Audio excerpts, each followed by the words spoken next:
में आप सभी को सुस्वागत है। जी हाँ, एक सनसनीखेज खबर लेके हम लोग आए हैं आपका दरबार में।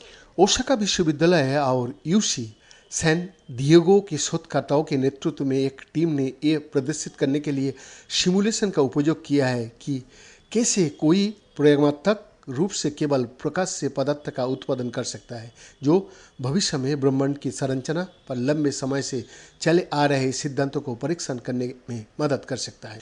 क्वांटम भौतिकी की सबसे आश्चर्यजनक भविष्यवाणियों में से एक ये है कि पदार्थ पूरी तरह से प्रकाश यानी कि फोटॉन से उत्पन्न हो सकता है और वास्तव में पल्सर के रूप में जाने वाली एक खगोलीय पिंड इस उपलब्धि को हासिल करता है। इस तरीके से सीधे तौर पर पदार्थ उत्पन्न करना किसी प्रयोगशाला में हासिल नहीं किया जा सका है, लेकिन ये बुनियादी क्वांटम भौतिकी के सिद्धांतों और ब्रह्मांड की मौलिक संरचना के आगे के परीक्षण को सक्षम करेगा। हाल ही में फिजिकल रिव्यू लेटर्स में प्रकाशित एक अध्ययन में ओसाका विश्वविद्यालय के शोधकर्ताओं के नेतृत्व में एक टीम ने ऐसी स्थितियों का अनुकरण किया है जो केवल लेजर का उपयोग करके फोटॉन टकराव को सक्षम बनाती है। सेटअप की सरलता और वर्तमान में उपलब्ध लेजर तीव्रता पर कार्योन्नयन में आसानी इसे निकट भविष्य के प्रयोगात्मक कार्योन्नयन के लिए एक आशाजनक उम्मीदवार बनाती है।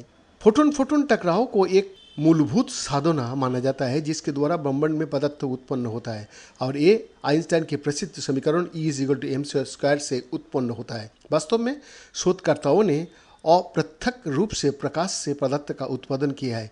सोना जैसे धातु आयनों का एक दूसरे में उच्च गति त्वरण द्वारा किया। इतना तेज गति पर प्रत्येक आयन फोटोन से घिरा होता है और एक दूसरे से गुजरने पर पदार्थों और एंटीमेटर उत्पन्न होता है। हालांकि अत्यधिक उच्च शक्ति वाले लेजरों की आवश्यकता के कारण लेजर प्रकाश के एकमात्र उपयोग के माध्यम से आधुनिक प्रयोगशालाओं में प्रयोगात्मक रूप से पदार्थ का उत्पादन करना चुनौतीपूर्ण है। प्रयोगशाला में इस उपलब्धि को कैसे हासिल किया जा सकता है, इसका अनुकरण करने से एक प्रौद्योगिक और प्रायोगिक सफलता मिल सकता है। इसलिए शोधकर्ताओं ने यही करने का निर्णय लिया। अध्ययन के प्रमुख लेखक डॉक्टर सुमिगोटो बताता है, हमारे सिमुलेशन से पता चलता है कि लेजर के तीव्र विद्युत चुम्बकीय क्षेत्र के साथ बातचीत करने समय घने प्लाज्मा फोटोन कोलाइडर बनाने के लिए व्यवस्थित हो सकता है। इस कोलाइडर में गामा किरणों की घनी आबादी होती है जो प्लाज्मा में इलेक्ट्रॉनों के घनत्व से 10 गुना अधिक घनी होती है और जिसकी ऊर्जा लेजर में फोटोन की ऊर्जा से 10 लाख गुना अधिक होती है। कोलाइडर में फोटोन टकराव से इलेक्ट्रॉन पॉजिट्रॉन जोड़े उत्पन्न होता है और पॉजिट्रॉन लेजर द्वारा बनाए गए प्लाज्मा विद्युत क्षेत्र द्वारा त्वरित होते हैं। परिणाम स्वरूप पॉजिट्रॉन किरण उत्पन्न होती है।